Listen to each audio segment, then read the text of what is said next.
So it's the 13th of May and we'll just start and look what's going on in the garden so far. So,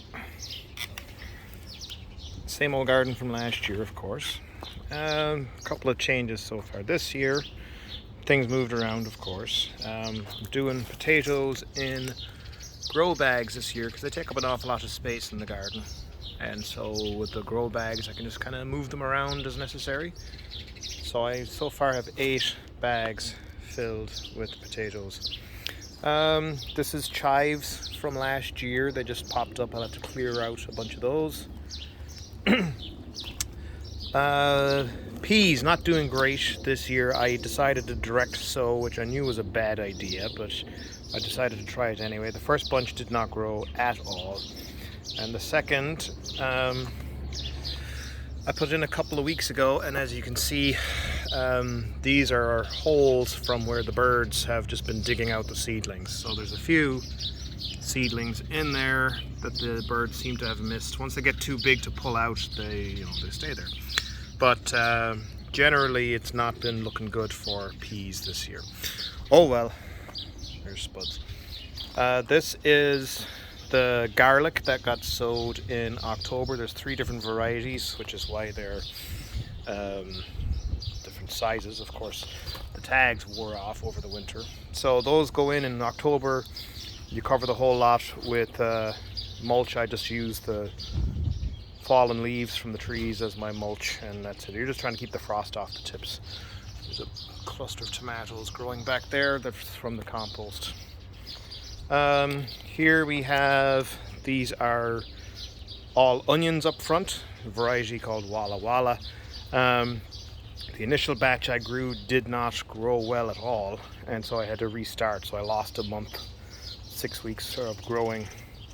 And in the back is radishes, and those are starting to swell up.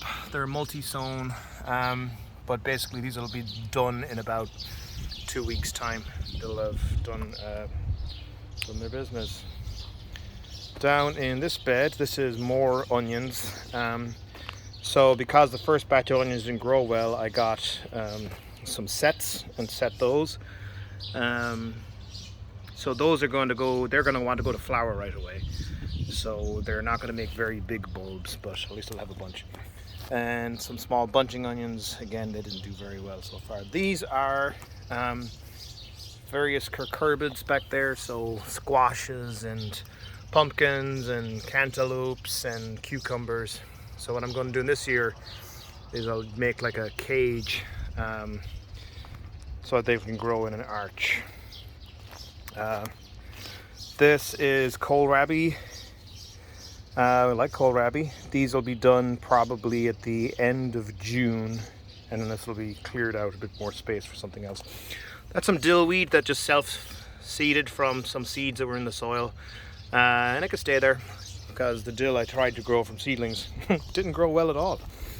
So the hell with it. All right, triangle bed. This is a row of turnips. They did not go as fast as I'd liked, and the problem with that is it's been very warm this week, and it woke up the flea beetles much earlier than I expected, and they've already started to damage the leaves. So you can even see one of them right there. Whoop, there he goes. They jump. That's why they're fleas. So you really want to get these established before the flea beetles wake up. Otherwise they'll just destroy it. This is beetroot. Again, I started this from seedlings indoors and they just didn't do well. I don't know why the seedlings just did not grow well indoors this year. I don't know, maybe it was a fertilizer issue. And there's some more bunching. Actually, those are leeks, which are also a bit slow, but they're catching up. They're starting to look fairly thick and bushy. Of course, the usual mess of strawberries growing all over everything. I've been ripping them out and giving them away and whatever. These are just some trays. I've got some zinnias, so they've already started flowering. Look at that. Those are just to attract the bees. I went and got some artichokes just to give them a try this year. We'll see what happens. More strawberries. And these are beans, so pole beans. Pole beans are already putting out the whips. So I'll need to get them into the ground very, very soon. And the rest are bush beans, which are going to go along the back wall. This bed did have kohlrabi in it earlier that I had set in September, and it stayed in the soil through the winter. Same with the kale, and the kale is flowering, but I've already been picking it off. You can still, the leaves are plenty good enough to eat, but I'm chopping it down pretty much. This bed will be cleared out very soon. Here we have the lettuce. It's starting to look good now, but it's really about a month behind. It should have been like this in mid-April, again, I don't know what happened with my seedlings this year. They just didn't really want to go off. I think part of it was I had to do some traveling and I wasn't able to water them as much as I was supposed to, and so they got stunted. So for example, there's the spinach. The spinach is pretty much supposed to be getting to the end of its growing season right now, and it's tiny. So what you want to do? And there's the arugula, and of course it's being attacked by flea beetles as well, because they're jerks. The water bottles are to act as heat sinks on the cold nights. More radishes. So these were planted before the other radishes, but you can see there's some nice clusters in there, about the 3/4 of an inch across, which is about as big as this variety gets. And they'll intersow in the spaces with the pepper plants that I have ready to go. And this is some of the seedlings. So there's some parsley in there, some sage, the oregano. I had some nice healthy looking trays, and then somehow they got left out in the sun when I was away for a week. Won't say who did it. And this is some celery, which I just need to find a spot to put it in. Some flowers, some thyme, but probably fine. I just give that away because I don't need it too much. That's some more broccoli. Now it's staying in the seed trays because I'm not going to put that in the ground until closer to August to get a winter crop. So these are going to get potted up into containers. All right, coming out of here.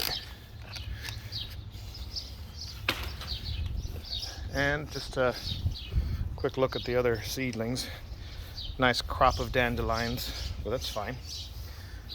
I've moved the strawberries into these pillars as much as I can, throwing away the rest. Some spring onions grown from sets. And then these are all of the seedlings. These are all the peppers, tomatoes back there. Some more flowers. Then we've got more strawberries that are getting ready to, they're going to get stacked up somewhere. Don't know where to put them. And these are raspberries that I'm transplanting. They just grow because they grow as rhizomes up through the ground. Actually, you can see it like over here. They'll spread. They spread. So just dig them up and move them where I want to. And so then this back fence is raspberries. And that's kind of it for the middle of May. Bye.